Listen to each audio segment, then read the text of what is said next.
ಮುಂದಕ್ಕ ಹಾ ಎಲ್ಲ ಅದೇ ತರ ಕಲ್ಕೊಂಬಿಟ್ಟವ್ರೆಲ್ಲ. ಈ ವಿಳಂಬ ಯಾಕಾಯ್ತು ಅಂತೇಳಿ ವಿಚಾರಣೆ ಮಾಡಿ ತಹಸೀಲ್ದಾರ್ ವಿಚಾರಣೆ ಮಾಡಿದ್ರೆ 1 ವಾರ ಇರಪ್ಪ ಅಂತಾರೆ. ಇವಾಗ ಹೊಸಬ್ರು ಬಂದಿದ್ದಾರೆ. ಇಲ್ಲ ನಿಮ್ಮ ಮಾಹಿತಿ ಕೊಡ್ತೇನೆ ಬಿಡಿ. ಅದು ಹಾ ಈ ಕೆಲಸದ ಒತ್ತಡದ ಜಾಸ್ತಿ ಇದ್ದು ನೀವೇ ಹೇಳ್ದಂಗೆ 3000 ಅರ್ಜಿ ಇದೆ ಅಂತೇಳಿ ಹೇಳಿದ್ರೆ ಹಾ ಆ ಕಾರಣಕ್ಕೋಸ್ಕರ ಕೊಡೋಕ್ಕಾಗಿಲ್ವಾ ಅಥವಾ ದುಡ್ಡು ಕೊಡಲಿಲ್ಲ ಅನ್ನೋ ಕಾರಣಕ್ಕೋಸ್ಕರ ಮಾಡಿಲ್ವೋ ಅಂತಕ್ಕಂಥದ್ದನ್ನ ವಿಚಾರ ಮಾಡಿ ನಮಗೆ ಅದನ್ನು ಬಗೆಹರಿಸ್ಕೊಡ್ತಕ್ಕಂಥ ತೀರ್ಮಾನ ಮಾಡ್ತೀನಿ. ಮಾಡಿ ಸರ್. ಸುಮಾರು ದಿವಸದಿಂದ ಹಂಗೆ ಬಿದ್ದುಬಿಟ್ಟಿದೆ. ಆಗ್ಲಿ ಬೇರೆಗೌಡ್ರೆ, ಖಂಡಿತ ನಿಮ್ಮ ಅಲ್ಲ ಸರ್, ಕೋರ್ಟಲ್ಲಿ ನಾವು ಅಂತಮ್ಮ ವಿಭಾಗ ಮಾಡ್ಕೊಂಬಂದ್ ಕೊಟ್ರು ಅವು ಮಾಡ್ದಿರ ಹಂಗೆ ಪೆಂಡಿಂಗ್ ಇಡ್ತಾರಲ್ಲ. ಹಾ ಆಗ್ಲಿ, ಮಾನ್ಯ ಸಚಿವರು ಹೇಳಿದ್ದಾರೆ, ಭರವಸೆ ಕೊಟ್ಟಿದಾರಲ್ಲ, ಹಾ, ನೀವು ಸಮಾಧಾನವಾಗಿರಿ, ಖಂಡಿತ ನಿಮ್ಮ ಸಮಸ್ಯೆಗೆ ಪರಿಹಾರ ಸಿಗುತ್ತೆ. ನರಗುಂದಿಂದ ಜೋರಾಮ್ ಅವರು ಸಂಪರ್ಕದಲ್ಲಿದ್ದಾರೆ ಸರ್. ಹಲೋ ಸರ್, ನಮಸ್ಕಾರ ಸರ್. ಹಲೋ, ನಮಸ್ಕಾರ ಸರ್, ಸಚಿವರಿಗೆ ನಮಸ್ಕಾರ ಸರ್. ನಮಸ್ಕಾರ, ಹೇಳಿ ಸರ್. ನರಗುಂದ್ಲಿಂತ್ರ ಸರ್ ನಾವು ಮಾತಾಡ್ತಿರೋದು ಸರ್. ಮಾತಾಡಿ. ಇಲ್ಲಿ ಸಕಾಲ ಯೋಜನೆದೊಳಗ ಪ್ರತಿಯೊಂದನು ಯಾವ್ದನ್ನ ನಾವು ಸರ್ಟಿಫಿಕೇಟ್ ತಗೊಳಕ್ ಹೋಗಿಲ್ಲ ಸರ್. ಜಾತಿ ಆದಾಯ ಪತ್ರ ತಗೋರಿ, ಇನ್ಕಮ್ ಸರ್ಟಿಫಿಕೇಟ್ ತಗೋರಿ, ಅಥವಾ ಏನೋ ಮನಿ ಉತ್ತಾರ ತಗೋರಿ, ಎದಕ್ಕೂ ಹೋದ್ರು ಸರ್ ದುಡ್ಡು ಕೊಡ್ಲಿಲ್ಲ ಅಂತ ಹೇಳಿದ್ರೆ ದುಡ್ಡೇ ಕೊಟ್ರೆ ದೊಡ್ಡಪ್ಪ, ದುಡ್ಡೇ ಕೊಡ್ಲಿಲ್ಲ ಅಂದ್ರೆ ನಿಮ್ಮಪ್ಪ ಅಂತಾರ ಸರ್. ಇದಕ್ಕೆ ಯಾವ ರೀತಿ ನಾವು ಏನ್ ಮಾಡ್ಬೇಕು ಸರ್? ಫಸ್ಟ್ ಅರ್ಜಿ ಕೊಟ್ಟಾಗ 20 ರೂಪಾಯಿ ಕೊಡ್ಬೇಕು ಸರ್. ಆಮೇಲೆ ಅದನ್ನ ಹೋಗಿ ತಲಾಟಿ ಕಡೆ ಹೋಗ್ತೇವೆ ಸರ್. ತಲಾಟಿ ಕಡೆ ದುಡ್ಡು ಕೊಟ್ರೆ ಮತ್ತೆ ಮೂವ್ ಆಗ್ತೇವೆ ಸರ್. ಇಲ್ಲ ಅಂದ್ರೆ ಅಲ್ಲೇ ಇರ್ತೈತಿ. ಇಲ್ಲ ಸರ್, ನೀವು ತಲಾಟಿಗೆ ಭೇಟಿಯಾಗ್ರಿ ಅಂತ ಹೇಳ್ತಾರ. ತಲಾಟಿ ಅಂತ ಹೊಳ್ಳಿ ಸಕಾಲಕ್ಕೆ ಬಂತ ಅಂತ ಹೇಳಿದ್ರೆ ಅಲ್ಲಿ ಮತ್ತೆ ಬೇರೊಬ್ರ ಕಡೆ ಹೋಗ್ತೇವೆ ಸರ್. ಸರ್ಕಲ್ ಕಡೆ ಅಲ್ಲಿ ಹೋಗಿ ಸರ್ ಅಂತ ಹೇಳಿದ್ರೆ ಅಲ್ಲಿ ದುಡ್ಡು ಕೊಟ್ರೆ ಆಮೇಲೆ ಅಲ್ಲಿಂದ ಪಾಸ್ ಆಗಿ ಬರ್ಬೇಕಂತ ಹೇಳಿದ್ರೆ ಎಲ್ಲಾ ಕಡೆ ದುಡ್ಡು ಸರ್. ಕಡಿಮೆ ಅಂದ್ರೆ 100 ರೂಪಾಯಿ ಹೋಗ್ತೇವೆ ಸರ್ ಪ್ರತಿಯೊಬ್ರು ಸರ್. ಇದು ನಾನ್ ಸಕಾಲ ಇದು ನೀವು ಹೇಳೋದು ನಿಜ. ಇದು ಸಕಾಲ ವ್ಯಾಪ್ತಿನಲ್ಲಿ ಬರ್ತಕ್ಕಂಥ ಸೇವೆಗಳು ಯಾವುದು ಅಥವಾ ಸಕಾಲದ ಅಲ್ಲದೆ ಬರ್ತಕ್ಕಂಥ ಸೇವೆಗಳು ಯಾವುದು ಅಂತೇಳಿ. ಈ ಸಕಾಲದ ವ್ಯಾಪ್ತಿನಲ್ಲಿ ಬರದೇ ಇರತಕ್ಕಂಥ ಸೇವೆಗಳೇನಿದೆ ಆ ಸೇವೆಗಳಲ್ಲಿ ನಾವು ಇವತ್ತು ಸೇವೆಗಳನ್ನ ಕೊಡ್ತಕ್ಕಂಥದ್ದು ಕಷ್ಟ ಆಗಿದೆ.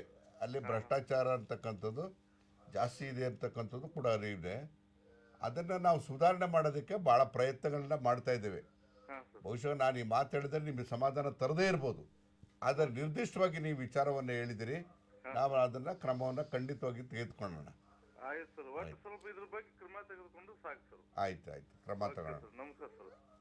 ದಾವಣಗೆರೆಯಿಂದ ಮತ್ತೊಂದು ಕರೆ ಇದೆ ಸರ್. ಹಲೋ, ನಮಸ್ಕಾರ ಸರ್, ಮಾತಾಡಿ. ಹಲೋ ಸರ್, ನಾವು ಮೊನ್ನೆ ಇದು ನಿಮಗೆ ಫೋನ್ ಮಾಡಿ ಸಿಟಿ ಸರ್ವೆ ನಕ್ಷೆದು ಪ್ರಾಬ್ಲಮ್ ಇದೆ ಅಂತ ಹೇಳಿದ್ವಿ. ಹೌದೌದು. ಅದನ್ನ ಸಹಕಾರ ಕೊಟ್ಟು ಫುಲ್ ರೆಡಿ ಆಯ್ತು ನಮಗೆ. ಅದನ್ನ ತಗೊಂಡೋಗಿ ಮುನ್ಸಿಪಾಲಿಟಿ ಕೊಡಕ್ ಹೋದ್ರೆ ಅವ್ರು ತಗೊಳಂಗಿಲ್ಲ. ಓಕೆ. ಅದು ಸಕಾಲದಾಗ ಫೋನ್ ಮಾಡಿ ಕೇಳಿದ್ರೆ ಅದು ರಿಜೆಕ್ಟ್ ಮಾಡಿದ ನಿಮ್ಗೆ ಫೈಲ್ನ ಅಂತ ಹೇಳ್ತದೆ. ಅದಕ್ಕೆ ನಾವ್ ಈಗ ಏನ್ ಮಾಡ್ಬೇಕು ಸರ್? ಮತ್ತೆ ಈ ನೀವು ಸಕಾಲದಲ್ಲಿ ಅಪ್ಲಿಕೇಶನ್ ಹಾಕಿದ್ದ ಇದು ಸೇವೆ? ಹೌದು, ಸಕಾಲದಾಗೆ ಹಾಕಿತ್ತು.